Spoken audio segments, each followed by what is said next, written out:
আসসালামু আলাইকুম। স্বাগত জানাচ্ছি আন্তর্জাতিক সংবাদে। জানিয়ে দেব ইসরায়েল এবং গাজা যুদ্ধ নিয়ে বিশ্বের আলোচিত সংবাদ। শুরুতে জানিয়ে দেব সংবাদ শিরোনাম, পরে বিস্তারিত। আবারও যুদ্ধবিরতির পরও জেনিনে ইসরায়েলি হামলায় নিহত 10 জন।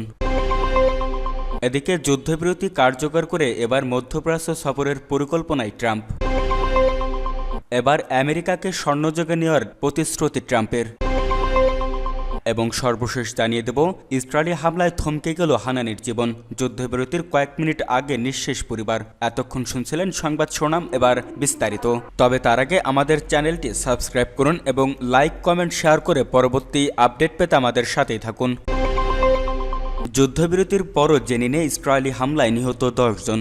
গাজায় চলছে যুদ্ধবিরতি। এর মধ্যে ইসরায়েলি নিরাপত্তা বাহিনীর অভিযানে পশ্চিম তীরের জেনিনে কমপক্ষে 10 জন ফিলিস্তিনি নিহত এবং 35 জন আহত হয়েছেন বলে জানিয়েছে স্বাস্থ্য মন্ত্রণালয়। জেনিনে ইসরায়েলি বাহিনী এই হামলা চালায় বলে জানিয়েছে গাজার স্বাস্থ্য মন্ত্রণালয়। খবর আল জাজিরার। এক বিবৃতিতে ইসরায়েলের প্রধানমন্ত্রী বেনিয়ামিন নেতানিয়াহু বলেছেন, ইসরায়েলি সেনাবাহিনী, পুলিশ এবং শিনবেট নিরাপত্তা পরিষেবা জেনিনে সন্ত্রাসবাদকে পরাজিত করার জন্য একটি বিস্তৃত এবং উল্লেখযোগ্য অভিযান শুরু করেছে। তিনি বলেন, ইরানি অক্ষ যেখানেই পৌঁছাবে তার বিরুদ্ধে আমরা পদ্ধতিগতভাবে এবং দৃঢ়তার সঙ্গে কাজ করছি।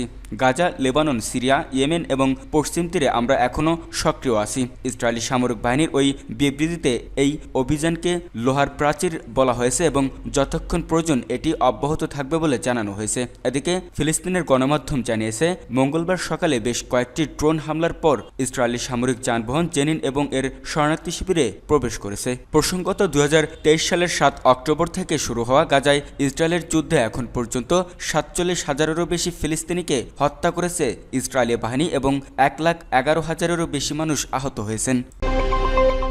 যুদ্ধবিরতি কার্যকর করে এবার মধ্যপ্রাচ্য সফরের পরিকল্পনায় ট্রাম্প। হামাস ও ইসরায়েলের যুদ্ধবিরতির মধ্য দিয়ে হোয়াইট হাউসে দ্বিতীয়বারের মতো আসীন হলেন মার্কিন প্রেসিডেন্ট ডোনাল্ড ট্রাম্প। টানা 15 মাসের রক্তক্ষয়ী সংঘাত এবং বিপুল প্রাণহানি থেমেছে এই যুদ্ধবিরতির মাধ্যমে। এদিকে বুধবার টাইমস অফ ইসরায়েল এক প্রতিবেদনে জানিয়েছেন, শীঘ্রই মধ্যপ্রাচ্য সফরের পরিকল্পনা করেছেন ট্রাম্প, তবে তা তাৎক্ষণিকভাবে হবে না। সাংবাদিকদের সঙ্গে কথা বলতে গিয়ে ট্রাম্প বলেন, আমরা মধ্যপ্রাচ্যে যাওয়ার কথা ভাবছি, তবে এখনই নয়। তিনি জানান, সফরের সময়সূচি এখনও চূড়ান্ত হয়নি। ট্রাম্পের এই বক্তব্য তার রাজনৈতিক অবস্থানকে আবারও সামনে এনেছে। প্রেসিডেন্ট হিসেবে তার সময়ে তিনি প্রভাবশালী মধ্যপ্রাচ্য নীতি গ্রহণ করেছিলেন, বিশেষত ইসরায়েল এবং আরব দেশগুলোর মধ্যে সম্পর্ক উন্নয়নে। এদিকে ট্রাম্প প্রশাসনের মধ্যপ্রাচ্য বিশেষ দূত স্টিভ উইটকফ সোমবার নিশ্চিত করেছেন, তিনি গাজা সফর করতে যাচ্ছেন। সফরের উদ্দেশ্য হল বন্দি বিনিময় চুক্তি বাস্তবায়ন পর্যবেক্ষণ করা। ট্রাম্প এ প্রসঙ্গে বলেন, আমরা একটি চুক্তির মধ্যে আছি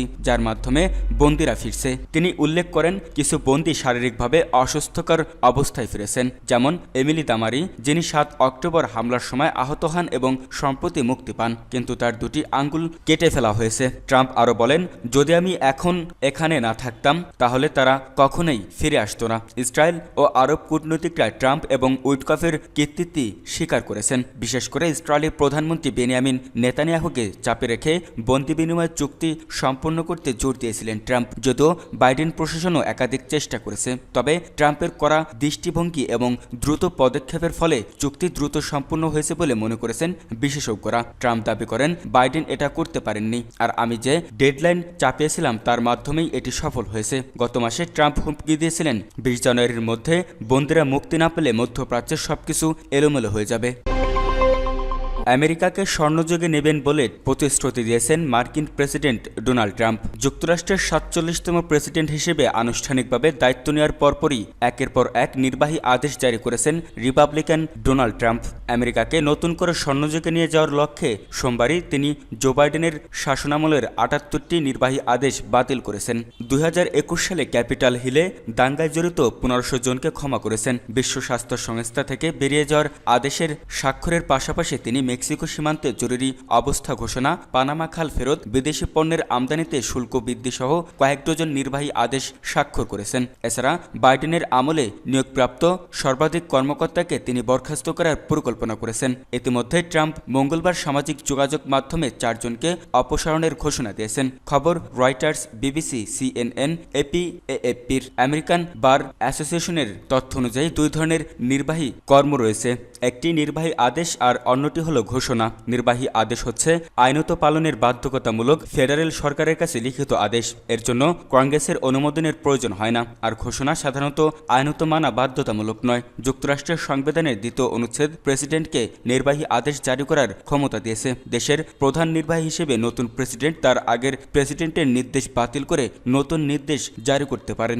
দাঙ্গায় জড়িত 1500 জনকে ক্ষমা। 2021 সালের 6 জানুয়ারি ক্যাপিটলে ঢুকে বিক্ষোভ দেখিয়েছিল এবং ব্যাপক ভাঙচুর করেছিলেন ট্রাম্প সমর্থকরা। বাইডেনের আমলে তাদের বিচার শুরু হয়, বেশ কয়েকজন শাস্তি পায়। ট্রাম্প দায়িত্ব নিয়েই প্রথমেই নির্বাহী আদেশ জারি করে বলেছেন তাদের সবাইকে ক্ষমা করা হলো, তাদের প্রতি জাতীয় পর্যায়ে অন্যায় করা হয়েছিল, তাদের বিরুদ্ধে সব মামলা প্রত্যাহার করা হবে, যারা জেলে আছেন তাদের অবিলম্বে মুক্তি দেওয়া হবে। সরকার হিসেবে 1,500-এর বেশি মানুষকে ক্যাপিটল দাঙ্গার জন্য অভিযুক্ত করা হয়েছিল। ট্রাম্প বলেন তারা আজ রাতে দ্বিধাদ্বন্দ্ব ছাড়া ঘুরে বেড়াবে, এটাই আমাদের প্রত্যাশা। এছাড়া এ ঘটনায় অভিযুক্ত 6 আসামির সাজাও কমানোর কথা জানান ট্রাম্প। 2021 সালে ট্রাম্পের এক জ্বালাময়ী বক্তব্যের পরই তার দলের হাজার হাজার নেতাকর্মী ক্যাপিটল হিলে পুলিশের ব্যারিকেড ভেঙে সংঘর্ষে জড়িয়ে পড়েন। ওই সময় নির্বাচনের ফল আনুষ্ঠানিকভাবে ঘোষণার জন্য বৈঠকে বসা আইন প্রণেতা ও ট্রাম্পের তৎকালীন ভাইস প্রেসিডেন্ট মাইক পেন্সকে আত্মরক্ষার জন্য পালাতে বাধ্য করেন।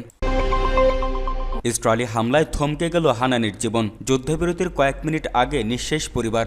জীবনের কোনো মূল্য নেই অবরুদ্ধ গাজায়। ইসরায়েলি নৃশংসতায় পদে পদে মৃত্যুর ভয়, কিন্তু মুক্তির স্বাদ পাওয়ার ঠিক আগেই যদি ঝরে যায় তাজা প্রাণ, সেই কষ্ট মেনে নেওয়া দুঃসহ। করুন এই কাহিনী গাজার আল কিদ্রা পরিবারের। অবরুদ্ধ অঞ্চলটিতে প্রথমে যুদ্ধবিরতি শুরু হওয়ার কথা ছিল রোববার স্থানীয় সময় সকাল 8:30 আল কিদ্রা পরিবার 15 মাস ধরে ইসরায়েলি আক্রমণ সহ্য করেছে। যুদ্ধ চলাকালে তারা একাধিকবার বস্ত্রযুক্ত হয়েছিল। সে সময় একটি তাঁবুতে বসবাস করেছিল তারা। অবশেষে যুদ্ধবিরতি হলে আর কিছু না ভেবে নিজের বাড়িতে ফিরতে চেয়েছিলেন পরিবারটি, কিন্তু যুদ্ধবিরতি নিয়ে প্রধানমন্ত্রী বেঞ্জামিন নেতানিয়াহুর টালবাহানার সময় শেষ মুহূর্তে নিহত হয় সেই পরিবারের 3 জন সদস্য, জানিয়েছে আল জাজিরা। যুদ্ধবিরতির খবর পেয়ে আহমেদ আল কিদ্রা তার 7 সন্তানকে একটি গাধার গাড়িতে চড়িয়ে পূর্ব খান ইউনুসের দিকে রওনা দিলেন, কারণ ওই অঞ্চল তখন নিরাপদ ছিল।